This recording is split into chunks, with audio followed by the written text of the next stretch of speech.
ਆਪਾਂ ਨਾ ਹੁਣ 4th ਯੂਨਿਟ ਕਰਾਂਗੇ EMI ਅਲਟਰਨੇਟਿੰਗ ਕਰੰਟ ਵਾਲੀ। ਠੀਕ ਹੈ, ਇਹਦੇ ਵਿੱਚ ਕੀ ਹੈ ਇੰਪੋਰਟੈਂਟ ਫਾਰਮੂਲੇ ਕਿਹੜੇ ਕਿਹੜੇ ਆ। ਮੈਗਨੈਟਿਕ ਫਲਕਸ ਆਪਾਂ ਨੂੰ ਪਤਾ ਫਾਈ ਕੀ ਹੁੰਦਾ B.A। ਜਿਵੇਂ ਇਲੈਕਟ੍ਰਿਕ ਫਲਕਸ ਹੁੰਦੀ ਹੈ ਨਾ ਆਪਣੇ ਕੋਲ E.A, ਉੱਦਾਂ ਹੀ ਮੈਗਨੈਟਿਕ ਫਲਕਸ ਹੁੰਦੀ ਹੈ B.A। BA cos ਥੀਟਾ ਹੋ ਜਾਂਦਾ। ਥੀਟਾ ਕਿਆ angle between A and B। Induced EMF ਆਪਾਂ ਨੂੰ ਪਤਾ ਚਾਹੇ ਉਹਨੂੰ ਇੱਦਾਂ ਡੋਨੇਟ ਕਰ ਲਓ, ਠੀਕ ਹੈ, ਐਪਸਾਈਲਨ ਦੇ ਨਾਲ, ਚਾਹੇ E ਦੇ ਨਾਲ ਡੋਨੇਟ ਕਰ ਲਓ। ਪ੍ਰਪੋਰਸ਼ਨਲ ਹੁੰਦੀ ਹੈ ਕਿਤੇ rate of change of flux d∅/dt। ਤਾਂ D ਨੂੰ ਆਪਾਂ ਇੱਥੇ ਡੈਲਟਾ ਵੀ ਤਾਂ ਲਿਖ ਸਕਦੇ ਹਾਂ, ਅਤੇ ਇਹ ਹਮੇਸ਼ਾ ਨੈਗੇਟਿਵ 'ਚ ਹੁੰਦੀ ਹੈ। ਠੀਕ ਹੈ, ਅਤੇ ਇਹਨਾਂ ਨੇ ਕੌਨਸਟੈਂਟ ਆਫ ਪ੍ਰਪੋਰਸ਼ਨਲਿਟੀ ਹਟਾ ਕੇ N ਲਗਾਤਾ। N ਕਈ ਵਾਰ ਨੰਬਰ ਆਫ ਟਰਨਸ ਵੀ ਹੁੰਦੀ ਹੈ, ਵੀ ਕਿਸੇ ਕੋਇਲ ਦੇ ਵਿੱਚ ਕਿੰਨੀਆਂ ਨੰਬਰ ਆਫ ਟਰਨਸ ਹੁੰਦੀਆਂ, ਬਟ ਇੱਥੇ ਇਹਨਾਂ ਨੇ ਕੌਨਸਟੈਂਟ ਆਫ ਪ੍ਰਪੋਰਸ਼ਨੈਲਿਟੀ ਲਗਾਇਆ। ਠੀਕ ਹੈ, ਅਤੇ ਫਿਰ ਉਹ ਤੋਂ ਬਾਅਦ EMF ਇੰਡਿਊਸਡ ਇਨ ਏ ਮੂਵਿੰਗ ਕੰਡਕਟਰ, ਜਿਹਨੂੰ ਆਪਾਂ ਮੋਸ਼ਨਲ EMF ਵੀ ਕਹਿੰਦੇ ਹਾਂ। ਇਹਨੂੰ ਆਪਾਂ ਮੋਸ਼ਨਲ EMF ਕਹਿੰਦੇ ਹਾਂ। ਠੀਕ ਹੈ, ਇਹ ਕੀ ਹੁੰਦੀ epsilon is equal to VBL। VBL ਕਿਉਂ ਹੁੰਦੀ ਹੈ ਕਿਉਂਕਿ ਇਹਦੇ ਵਿੱਚ ਜਿਹੜਾ ਇਹ ਵੈਸੇ ਫੋਰਸ ਹੁੰਦਾ, ਫੋਰਸ ਕੀ ਹੁੰਦਾ ਆਪਣੇ ਕੋਲ VQ ਵੀ, ਇੱਕ ਆਪਣੇ ਕੋਲ ਐਵੇਂ ਵੀ ਹੁੰਦਾ VL×B। ਠੀਕ ਹੈ, ਉਹਨੂੰ ਹੀ ਫੋਰਸ ਨੂੰ ਹੀ ਅੱਗੇ ਉਹਨਾਂ ਨੇ ਡਿਫਾਈਨ ਕੀਤਾ ਹੋਇਆ ਵੀ ਜਦੋਂ ਸਾਈਨ ਥੀਟਾ ਕੀ ਹੋਵੇ ਵੀ ਉਹਨਾਂ 'ਚ 90 ਡਿਗਰੀ ਹੋਵੇ ਤਾਂ ਆਪਣੇ ਕੋਲ VL ਬਣ ਜਾਂਦਾ। ਇੱਕ ਤਾਂ ਆਪਣੇ ਕੋਲ ਆਹ ਫਾਰਮੂਲਾ ਹੁੰਦਾ ਨਾ QV×V ਫਸਟ ਫੋਰਸ ਦਾ। ਠੀਕ ਹੈ, ਸੈਕਿੰਡ ਕੀ ਹੁੰਦਾ ਹੈ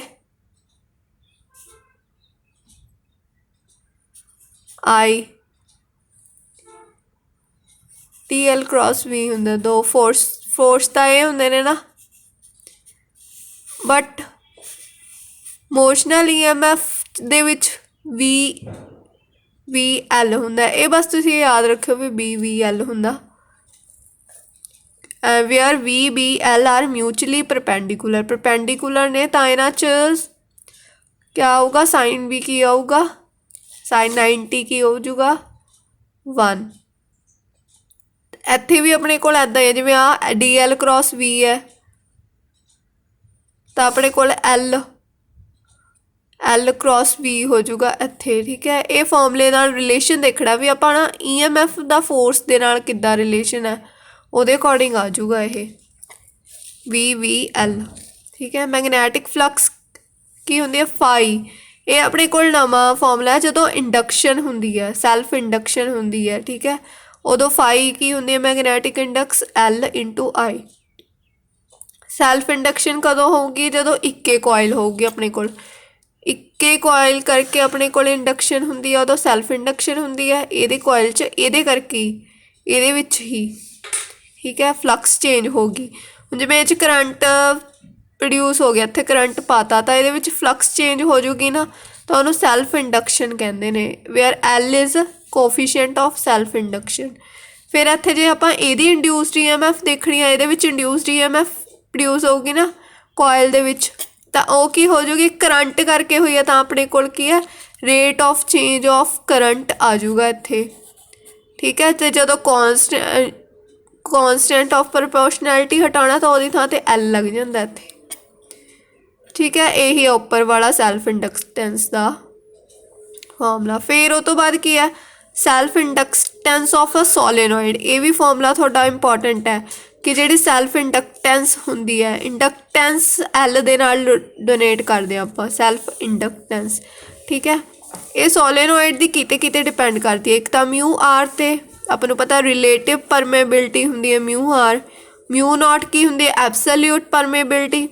N² N ਇੱਥੇ ਯਾਦ ਰੱਖਣਾ ਹੈ, N ਆਪਣੇ ਕੋਲ ਨੰਬਰ ਆਫ ਟਰਨਸ ਪਰ ਯੂਨਿਟ ਲੈਂਥ ਹੁੰਦੀ ਹੈ, ਹਮੇਸ਼ਾ ਇਹ ਚੀਜ਼ ਯਾਦ ਰੱਖਣੀ ਹੈ। ਤਾਂ ਹੀ ਆਪਣੇ ਕੋਲ μ0 N² ਅਪੋਨ N ਦੀ ਥਾਂ 'ਤੇ N/L ਪੁੱਟ ਕਰਾਂਗੇ, N²/L² ਹੋਊਗਾ ਉਰੇ।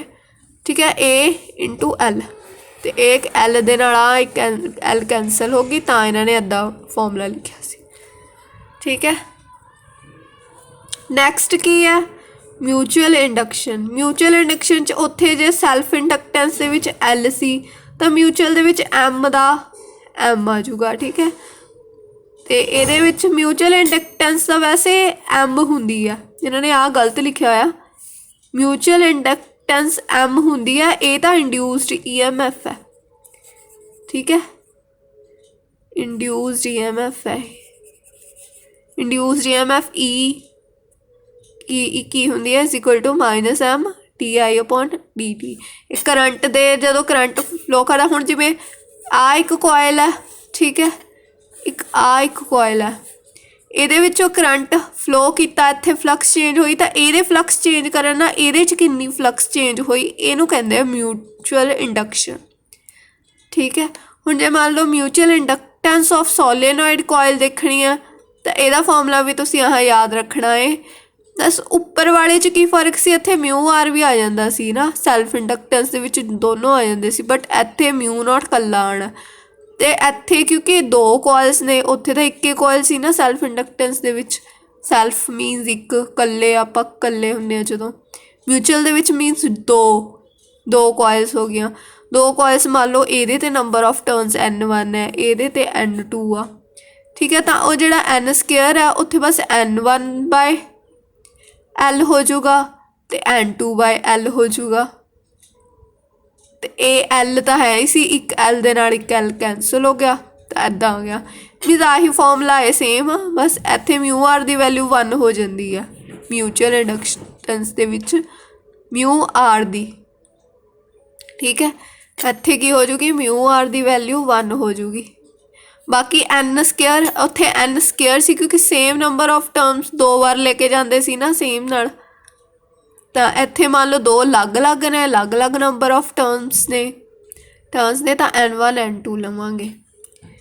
ठीक है, आ देखो इन्होंने क्या N1 किया number of turns per meter in solenoid, तो N2 क्या number of turns in coil. एक साइड आपां सोलेनॉइड रख दिए मीनस इदा, ठीक है, एक पासे आपां कॉयल रख दिए, इन्हां च म्यूचुअल इंडक्टेंस होई जे। ठीक है, ये तो बाद आ भी एनर्जी स्टोर्ड इन इंडक्टर होगा, इत्थे इंडक्टेंस नहीं होगा। एनर्जी स्टोर्ड इन इंडक्टर किन्नी हुंदी है, UM is equal to ½ L/I²। ये भी फॉर्मूला तुसीं याद रखना की हुंदा, ½ L/I²। ਇਹਦਾ सारा फॉर्मूला हुंदा डिराइव करना, ये थोनों पहला शायद हो सकता सी जे थोनों वड्डे क्वेश्चन भी आते, बट हुण नहीं, ½ L/I² आ। ठीक है, तो आपां नूं पता है कि फाई नूं आपां किद्दां लिख सकते हैं LI दे नाल, तो इत्थे बस LI की वैल्यू 5 पुट की हुई है। उपर आपां कीता सी ना magnetic flux phi is equal to LI, तो इत्थे फाई की वैल्यू LI की वैल्यू 5 पुट की है।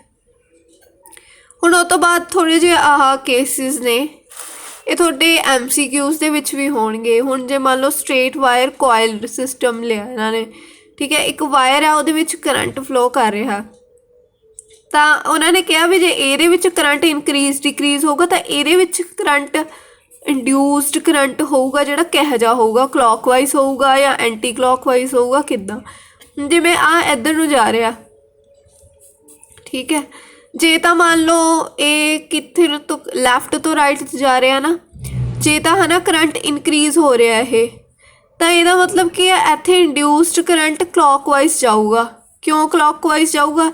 क्योंकि इनक्रीज करता, जो भी कोई चीज़ इनक्रीज कर दी एवें, तो आपां पता जो इंड्यूस्ड करंट होंदा वो अपोजिस करता है कोस, अपोजिस इट्स ऑन कॉस। क्यों करता? क्योंकि लेंजिस लॉ के अकॉर्डिंग, यही अपना लेंज लॉ कहता है। ठीक है, लेंजिस लॉ। हुण देखो मान लो ये इधर नूं गया तो इनक्रीज हो रहा, तो यदा मतलब जो आ करंट इंड्यूस होगा ये तो उल्ट साइड जाऊगा, यदा मतलब इत्थे नूं इधर नूं जाऊगा, तो यह की बन गया क्लॉकवाइज डायरेक्शन। हुण जे कह तो करंट डिक्रीज हो रहा, हुण इहनूं मैं डिक्रीज करदा तो वो बस उल्टा हो जाऊगा, एंटी क्लॉकवाइज डायरेक्शन हो जाऊगा। फिर उस तो बाद आह एक इन्होंने दूजी एग्जाम्पल आ दी है सैल्फ इंडक्टिव सर्किट की। ठीक है, ये एक इंडक्टर बनाता, इदा जो बनाते होंगे ना आपां इदा, इनू इंडक्टर भी कहते हैं। ठीक है, आ अपना कैपेसिटर हो गया, आ एक की होगी। ਹੁਣ ਇਹਨਾਂ ਨੇ ਕਿਹਾ ਵੀ ਜੇ ਕੀ ਆਪਾਂ ਪ੍ਰੈਸ ਕਰੀਏ ਜਾਂ ਰਿਲੀਜ਼ ਕਰੀਏ, ਇਹਨੂੰ ਪ੍ਰੈਸ ਕਰ ਦਈਏ ਜਾਂ ਇਹਨੂੰ ਰਿਲੀਜ਼ ਬਾਹਰ ਕਰ ਦਈਏ ਤਾਂ ਕੀ ਇਫੈਕਟ ਹੋਊਗਾ ਇੰਡਿਊਸਡ ਕਰੰਟ 'ਤੇ। ਇਹਨਾਂ ਨੇ ਕਿਹਾ ਵੀ ਜਦੋਂ ਕੀ ਪ੍ਰੈਸ ਕਰਦੇ ਆ ਤਾਂ opposite to the direction of the main ਕਰੰਟਸ ਹੋਊਗਾ, ਵੀ ਜਿਹੜਾ ਮੇਨ ਕਰੰਟ ਇਹਦਾ ਚੱਲੂਗਾ ਹੈ ਨਾ, ਇਹਦੇ ਵਿੱਚ ਜਿਹੜਾ ਮੇਨ ਕਰੰਟ ਕਿੱਥੋਂ ਪ੍ਰੋਡਿਊਸ ਹੋਊਗਾ, ਇੱਥੋਂ ਪ੍ਰੋਡਿਊਸ ਹੋਊਗਾ। ਆਹ ਕੈਪੈਸਿਟਰ ਹੈ, ਇੱਥੇ ਪੋਜ਼ੀਟਿਵ ਚਾਰਜ ਹੈ, ਇੱਕ ਪਾਸੇ ਨੈਗੇਟਿਵ ਚਾਰਜ ਹੈ, ਇੱਥੋਂ ਵੀ ਤਾਂ ਕਰੰਟ ਪ੍ਰੋਡਿਊਸ ਹੁੰਦਾ ਹੈ, ਠੀਕ ਹੈ। ਇੱਥੋਂ EMF ਪ੍ਰੋਡਿਊਸ ਹੁੰਦੀ ਹੈ, ਫਿਰ ਕਰੰਟ ਪ੍ਰੋਡਿਊਸ ਹੁੰਦਾ ਹੈ, ਫਿਰ ਇਹਦੇ 'ਚ ਜਾਂਦਾ ਹੈ, ਇਹ ਤੋਂ ਬਾਅਦ ਫੇਸ ਚੇਂਜ ਹੁੰਦੀ ਹੈ ਫਲਕਸ। ਤਾਂ ਕੀ ਜਦੋਂ ਪ੍ਰੈਸ ਕਰਤੀ ਤਾਂ ਇਹਦਾ ਮਤਲਬ ਹੋਊਗਾ ਜਿਹੜਾ ਇੱਥੋਂ ਮੇਨ ਕਰੰਟ ਦੀ ਡਾਇਰੈਕਸ਼ਨ ਆ ਸਪੋਜ਼ ਇੱਧਰ ਨੂੰ ਗਈ, ਤਾਂ ਜਿਹੜਾ ਆ ਫਲਕਸ ਦੇ ਵਿੱਚ ਜਿਹੜਾ ਕਰੰਟ ਆਊਗਾ ਇੰਡਿਊਸਡ ਹੋਊਗਾ ਨਾ, ਤਾਂ ਇੰਡਿਊਸਡ ਕੀ ਕਰੂਗਾ, ਓਪੋਜ਼ਿਸ ਕਰੂਗਾ ਮੇਨ ਕਰੰਟ ਨੂੰ। ਆ ਸਪੋਜ਼ ਕਰੋ ਇਹ ਵਾਲਾ ਮੇਨ ਕਰੰਟ ਹੈ, ਠੀਕ ਹੈ, ਇੰਡਿਊਸ ਕਰੰਟ ਇਹਦੇ ਵਿੱਚ ਪ੍ਰੋਡਿਊਸ ਹੋਇਆ ਤਾਂ ਇਹ ਕੀ ਕਰੂਗਾ, ਓਪੋਜ਼ ਕਰੂਗਾ ਮੇਨ ਕਰੰਟ ਨੂੰ। ਤਾਂ ਜਦੋਂ ਕੀ ਪ੍ਰੈਸ ਕਰਤੀ ਤਾਂ ਓਪੋਜ਼ to the direction of main current, ਤਾਂ ਇਹ ਇੱਧਰ ਨੂੰ ਹੋ ਜਾਊਗਾ ਇੰਡਿਊਸਡ ਕਰੰਟ ਇਹਦੇ ਵਿੱਚ, ਠੀਕ ਹੈ। ਜਦੋਂ ਕੀ ਰਿਲੀਜ਼ ਕਰਤੀ ਇਹਦਾ ਮਤਲਬ ਸਰਕਿਟ ਪੂਰਾ ਕੰਪਲੀਟ ਨਹੀਂ ਹੈਗਾ, ਜਦੋਂ ਕੀ ਪ੍ਰੈਸ ਕੀਤੀ ਤਾਂ ਸਰਕਿਟ ਕੰਪਲੀਟ ਹੋ ਗਿਆ, ਵੀ ਤਾਰਾਂ ਜੁੜ ਗਈਆਂ ਨਾ ਨਾਲ ਦੀ ਨਾਲ, ਮੀਨ ਸਰਕਿਟ ਕੰਪਲੀਟ। ਜਦੋਂ ਤਾਰਾਂ ਐਵੇਂ ਪ੍ਰੈਸ ਕਰ ਰਿਲੀਜ਼ ਕਰਦੇ ਤਾਂ ਇੱਦਾਂ ਹੋ ਜਾਂਦਾ, ਤਾਰਾਂ ਜੁੜੀਆਂ ਨਹੀਂ ਹੁੰਦੀਆਂ ਆਪਸ 'ਚ, ਤਾਂ ਤਾਰਾਂ ਜੁੜੀਆਂ ਨਹੀਂ ਹੋਇਆ ਤਾਂ ਸੇਮ ਡਾਇਰੈਕਸ਼ਨ ਦੇ ਵਿੱਚ, ਕਿਉਂਕਿ ਫਿਰ ਇੰਡਿਊਸਡ ਕਰੰਟ ਹੀ ਨਹੀਂ ਪ੍ਰੋਡਿਊਸ ਹੋਊਗਾ, ਤਾਂ ਜਿਹੜੇ ਡਾਇਰੈਕਸ਼ਨ 'ਚ ਕਰੰਟ ਹੈ ਉਹੀ ਡਾਇਰੈਕਸ਼ਨ 'ਚ ਕਰੰਟ ਚੱਲੂਗਾ, ਠੀਕ ਹੈ। ਤੋਂ ਬਾਅਦ ਨੈਕਸਟ ਆਪਣੇ ਕੋਲ ਕੀ ਆ, ਹੁਣ ਇਹ ਹੈ ਇਹਨਾਂ ਨੇ ਕਿਹਾ ਮੈਗਨੈਟਿਕ ਕੋਇਲ ਸਿਸਟਮ ਹੈ, ਕੋਈ ਮੈਨ ਓਬਜ਼ਰਵ ਕਰਦੇ ਆ ਡਾਇਰੈਕਸ਼ਨ ਆਫ ਕਰੰਟ ਨੂੰ, ਹੈ ਨਾ। ਆ ਇੱਕ ਆਪਣਾ ਮੈਗਨੈਟ ਦੇਤੀ, ਠੀਕ ਹੈ, ਇਹਦੇ ਨੀਚੇ ਇੱਕ ਕੋਇਲ ਦੇਤੀ, ਗੈਲਵੈਨੋਮੀਟਰ ਦੇਤਾ। ਹੁਣ ਕਰੰਟ ਦੇਖਣਾ, ਹੁਣ ਕਹਿੰਦੇ ਜੇ ਨੌਰਥ ਪੋਲ ਅਪਰੋਚਿੰਗ ਦੀ ਕੋਇਲ, ਜੇ ਨੌਰਥ ਪੋਲ ਅਪਰੋਚ ਕਰਦਾ ਕੋਇਲ ਨੂੰ, ਠੀਕ ਹੈ, ਇੱਧਰ ਨੂੰ ਜਾ ਰਹੀ ਹੈ ਵੈਲੋਸਿਟੀ, ਜਿੱਦਾਂ ਵੈਲੋਸਿਟੀ ਦਿੱਤੀ ਹੈ ਇੱਧਰ ਨੂੰ ਜਾ ਰਹੀ ਹੈ, ਤਾਂ ਕਰੰਟ ਕੀ ਕਿੱਥੋਂ ਕਿੱਥੇ ਤੱਕ ਜਾਊਗਾ, ਐਂਟੀ ਕਲੋਕਵਾਈਜ਼ ਡਾਇਰੈਕਸ਼ਨ, ਇੱਦਾਂ ਐਂਟੀ ਕਲੋਕਵਾਈਜ਼ ਡਾਇਰੈਕਸ਼ਨ ਦੇ, ਠੀਕ ਹੈ।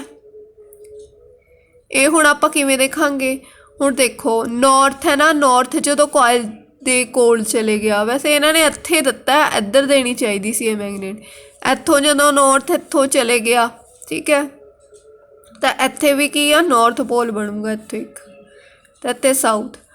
ਅਤੇ ਹੁਣ ਆਪਣਾ ਪਤਾ ਵੀ ਕਰੰਟ ਕਿੱਥੋਂ ਕਿੱਥੇ ਤੱਕ ਜਾਂਦਾ ਹੁੰਦਾ ਏ, ਮੇਨ ਕਰੰਟ ਜਿਵੇਂ ਸਾਊਥ 'ਚ ਤਾਂ ਆਪਣੇ ਕੋਲ ਇੱਦਾਂ ਜਾਊਗਾ ਨਾ, ਸਾਊਥ 'ਚ ਇੱਦਾਂ ਦੇਖਦੇ ਹੁੰਦੇ ਆਪਾਂ, ਇੱਕ ਡਾਇਰੈਕਸ਼ਨ ਐ ਵੀ ਹੁੰਦੀ ਹੈ ਸਾਊਥ ਦਾ ਇੱਧਰ ਐਸ ਤੋਂ ਉੱਪਰ ਨੂੰ, ਅਤੇ ਇਹਦੀ ਇੱਧਰ ਨੂੰ, ਨੌਰਥ ਦਾ ਐ ਹੋ ਜਾਂਦਾ, ਇਹ ਜਿੱਧਰ ਨੂੰ ਜਾ ਰਿਹਾ ਉੱਧਰ ਨੂੰ, ਆ ਇੱਧਰ ਨੂੰ ਜਾ ਰਿਹਾ ਇੱਧਰ ਨੂੰ, ਤਾਂ ਨੌਰਥ ਇੱਧਰ ਬਣ ਗਿਆ, ਤਾਂ ਨੌਰਥ ਦਾ ਮਤਲਬ ਐਂ ਜਾ ਰਿਹਾ ਨਾ, ਅਤੇ ਇੱਧਰ ਐਂ ਜਾ ਰਿਹਾ, ਅਤੇ ਕਿਵੇਂ ਜਾ ਰਿਹਾ ਐਂਟੀ ਕਲੋਕਵਾਈਜ਼ ਡਾਇਰੈਕਸ਼ਨ। ਤਾਂ ਇੱਥੇ ਨੌਰਥ ਆ ਤਾਂ ਇੱਥੇ ਵੀ ਨੌਰਥ ਬਣ ਜੂਗਾ, ਇਹਦਾ ਮਤਲਬ ਇੱਥੇ ਕਿਹੜੀ ਕਰੰਟ ਡਾਇਰੈਕਸ਼ਨ ਕਰੂਗਾ, anti clockwise direction, anti clockwise current, ਇਹ ਇੰਡਿਊਸਡ ਕਰੰਟ ਦੀ ਹੈ, ਠੀਕ ਹੈ। ਸਿਮਿਲਰਲੀ ਜਦੋਂ ਰਿਸੀਡ ਕਰੂਗਾ ਫਿਰ ਓਪੋਜ਼ਿਟ ਐਸ ਬਣ ਜੂਗਾ ਉਰੇ, ਤਾਂ ਕਲੋਕਵਾਈਜ਼ ਕਰੰਟ ਹੋ ਜੂਗਾ। ਐਸ ਦਾ ਦੇਖੋ ਕਲੋਕਵਾਈਜ਼ ਬਣ ਰਿਹਾ ਨਾ, ਇਹਨੂੰ ਅੱਗੇ ਅੱਗੇ ਵਧਾਉਣਾ ਹੁੰਦਾ ਬਸ, ਐਸ ਨੌਰਥ ਅਤੇ ਸਾਊਥ ਨੂੰ। ਆਪਾਂ ਨੂੰ ਪਤਾ ਵੀ ਜਦੋਂ ਨੌਰਥ ਪੋਲ ਕੋਇਲ ਦੇ ਕੋਲ ਜਾਊਗਾ ਤਾਂ ਕੋਇਲ ਦਾ ਜਿਹੜਾ ਇੱਧਰਲਾ ਸਿਰਾ ਹੈ ਉਹ ਕੀ ਹੈ ਨੌਰਥ ਹੋ ਜੂਗਾ, ਨੌਰਥ ਬਣ ਜੂਗਾ, ਫਿਰ ਉਹਦੇ ਅਕੋਰਡਿੰਗ ਕਰੰਟ ਫਲੋ ਕਰੂਗਾ।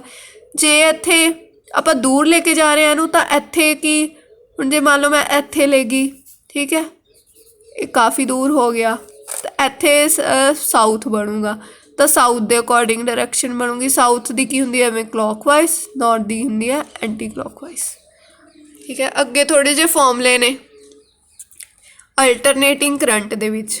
ਅਲਟਰਨੇਟਿੰਗ ਕਰੰਟ ਸਰਕਿਟ ਦੇ ਵਿੱਚ ਜਿਹੜਾ ਵੋਲਟੇਜ ਹੁੰਦਾ ਉਹ ਸਾਈਨੋਸੋਇਡਲ ਫੰਕਸ਼ਨ ਦੇ ਨਾਲ ਰਿਪਰਜੈਂਟ ਕਰ ਸਕਦੇ ਆਪਾਂ।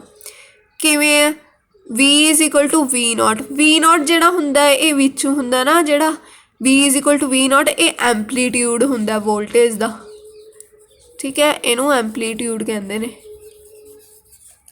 ਸਾਈਨ ਓਮੇਗਾ ਟੀ ਐਂਗਲ ਹੋ ਗਿਆ ਨਾ, ਠੀਕ ਹੈ। ਹੁਣ ਜਿਵੇਂ ਪਹਿਲਾਂ ਇਹ ਓਮੇਗਾ ਟੀ ਹੈ ਤੇ ਇਹਦੇ ਨਾਲ ਜੇ ਮੈਂ ਕੋਈ ਫਾਈ ਫੂਈ ਜੋੜਨਾ ਤਾਂ ਉਹ ਫੇਸ ਐਂਗਲ ਹੁੰਦਾ। ਫਾਈ ਆਪਣੇ ਕੋਲ ਕੀ ਹੁੰਦਾ? Face angle. ਠੀਕ ਹੈ। ਹੁਣ ਜਿਵੇਂ ਕਰੰਟ ਹੈ, ਕਰੰਟ ਦੇਖਾਂ ਫॉर ਅਲਟਰਨੇਟਿੰਗ ਕਰੰਟ ਸਰਕਿਟ ਦੇ ਲਈ ਕਰੰਟ ਕੀ ਹੈ? I not sine omega t plus 5 मीनस current अगे निकल रहा। प्लस 5 प्लस का मतलब क्या? अगे। ठीक है, अगे निकल रहा है की तो voltage to. Here current means current I की हो रहा? Leads by angle phi, by phase angle phi from voltage. Voltage इनू ਆਪਾਂ V ਨਾਲ डिनोट करता। ठीक है, ਇਹਦਾ मतलब प्लस है तो लीड्स है, जे माइनस ਹੁੰਦਾ ਉਰੇ ਤਾਂ लैग्स। लैग्स ਹੁੰਦਾ है LAGS। ठीक है, लैग्स बिहाइंड, फिर वो तो पिछे बिहाइंड लाने हैं क्योंकि पिछे रह जाता ना ਉਹਦਾ मतलब। फिर उस तो बाद ये बस एवें याद रखियो, ये तो न्यूमैरिकल वगैरह शायद आन, बहुत घट आते हैं रेयर। ये आते हैं RMS वैल्यू तो करंट की RMS वैल्यू तो वोल्टेज ही सेम है I नॉट अपॉन √2। जे मान लो थोनू वो कोई इनीशियल करंट या वोल्टेज देता तो उन्हें थोनू पूछा भी रूट मीन स्क्वायर पता करो, तो सीधा बस उन्होंने लेके डिवाइडेड बाय √2 कर देना। ठीक है। Impedance of series LCR circuit. LCR वैसे तो आप पूरा वो कढ़ते होंगे। ठीक है, वो निकल जाता है ये लिए आपां नूं आही फेस डायग्राम बनाने पैणगे। फेस डायग्राम हुंदे ने जिवें फेस डायग्राम की हुंदे ने? Phase diagram, diagram between V and I। ठीक है, किहदे किहदे विच हुंदे आ? I and V they which. V ਇਹਦੇ ਵਿੱਚ ਐਦਾਂ ਹੁੰਦਾ है। ठीक है, Y एक्सिस ते करंट की हुंदा है X एक्सिस ते, ਉਹਨੂੰ ਆਪਾਂ ਕਹਿੰਦੇ ਹੁੰਦੇ फेस डायग्राम। ठीक है, हुण इंपीडेंस की हुंदे? इंपीडेंस नूं आपां Z दे नाल डोनेट करदे आ। Z इंपीडेंस की हुंदा? सम ऑफ ऑल दी रेजिस्टेंस। ਇਹਨੂੰ ਆਪਾਂ ਕਹਿੰਦੇ ਆ सम ऑफ ऑल रेजिस्टेंस। ठीक है, हुण मान लो आपां उरे एक सर्किट है LCR। ਇਹਦਾ मतलब सर्किट किहो जिहा सर्किट? L ਦਾ मतलब ਉਹਦੇ ਵਿੱਚ इंडक्टर भी होवे। ठीक है, C मीनस ਉਹਦੇ ਚ कैपेसिटर भी होवे, कैपेसिटर बनाता। R मीनस ਉਹਦੇ ਵਿੱਚ ਕੀ ਹੋਵੇ? रेजिस्टेंस भी होवे। ऐदा रेजिस्टेंस वैसे ਇੱਥੇ बनानी ਇੱਥੇ बना दो, ਇੱਥੇ मोस्टली ਇੱਥੇ ਬਣਦੀ ਹੁੰਦੀ है, ਜਾਂ ਤਾਂ ਇੱਥੇ बना दो, जिवें भी जी करदा उवें बना दो। ठीक है, ਇੱਦਾਂ ਇਹ LCR सर्किट बन गया अपने कोल पूरा। ठीक है, ਇਹਦੇ ਕਰਕੇ ਆਪਣੇ ਕੋਲ AC करंट आंदा ਹੁੰਦਾ है। AC करंट ਨੂੰ ਜੇ ਆਪਾਂ डिनोट करना ਹੁੰਦਾ ਐਵੇਂ डिनोट ਕਰਦੇ ਆ, ਐਵੇਂ ਪਾ ਕੇ ਗੋਲ ਪਾ ਕੇ। ठीक है, ਇੱਦਾਂ। ਤੇ ਇਹ ਹੁਣ ਜਿਵੇਂ ਇੰਪੀਡੈਂਸ ਹੈ, ਇੰਪੀਡੈਂਸ ਇੱਕ ਤਰ੍ਹਾਂ ਨਾਲ some of all the resistance ਹੈ। ਤਾਂ ਇਹਦਾ ਮਤਲਬ ਕੀ ਹੈ? ਇਹ ਰੈਜ਼ਿਸਟੈਂਸ ਹੀ ਹੋਈ। ਰੈਜ਼ਿਸਟੈਂਸ ਆਪਾਂ ਨੂੰ ਪਤਾ ਓਹਮਸ ਲॉ ਕੀ ਕਹਿੰਦਾ? V = IR। तो रेजिस्टेंस की होंगी है V अपॉन I, तो Z भी की होगी V अपॉन I। बट इत्थे डिफरेंस की है? रूट मीन स्क्वायर लेना इन्होंने। RMS का मतलब होंदा है, RMS का मतलब होंदा रूट मीन स्क्वायर। ठीक है, तो इत्थे R² होगी। हुण आपां नूं पता भी है ना कैपेसिटर, वैसे ये थोनू पढ़ के पता लगूगा भी कैपेसिटर है अगे हुंदा इंडक्टेंस नालों। ये भी तुसी याद रखना भी उन्हां दा फेस डिफरेंस हुंदा जिहड़ा कैपेसिटर दा अगे हुंदा इंडक्टर दे नालों, तां इहदा डिफरेंस कीता हुंदा है। XC की है? Resistance of the capacitor. XL की है? Resistance of the inductor. ठीक है, XC नूं आपां की लिख दिंदे आ? 1/ω/C। तो XL नूं आपां की लिख दें? ω/L। ठीक है, ये बस याद रखो कि वो R² + XC - XL दे स्क्वायर दे बराबर होंदी है इंपीडेंस। उस तो बाद आ phase angle between I and B, ये करना कर लियो, नहीं रहन दियो। ठीक है, तो बाद रेजोनेंस आ इंपॉर्टेंट है थोड़ा जा। ਰੈਜ਼ੋਨੈਂਸ ਕਦੋਂ ਹੁੰਦੀ ਹੈ? ਜਦੋਂ ਇੱਥੇ ਆਹ ਵਾਲੇ ਫਾਰਮੂਲੇ 'ਚ XC ਮਾਈਨਸ XL ਹੋਵੇ। ਠੀਕ ਹੈ, ਤਾਂ Z ਕੀ ਦੇ R ਦੇ Z is equal to √R² ਦੇ ਬਰਾਬਰ ਹੋਊਗਾ ਨਾ, ਤਾਂ Z R ਦੇ ਬਰਾਬਰ ਹੋ ਗਿਆ। ਤਾਂ ਇੱਥੇ ਆਪਣੇ ਕੋਲ ਓਮੇਗਾ ਕੀ ਬਣ ਗਈ? 1/√LC। ਤਾਂ ਆਪਾਂ ਨੂੰ ਪਤਾ ਹੈ ਓਮੇਗਾ ਕੀ ਹੁੰਦਾ? 2πf। ਤਾਂ F ਦੀ ਵੈਲਿਊ ਕੀ ਹੁੰਦੀ ਹੈ? ω/2π। ਤਾਂ 1/2π√LC ਬਣ ਗਿਆ। ਉਹ ਤੋਂ ਬਾਅਦ ਆ ਗਿਆ Q ਫੈਕਟਰ। Q ਫੈਕਟਰ ਦੀ ਵੈਲਿਊ ਹੁੰਦੀ ਹੈ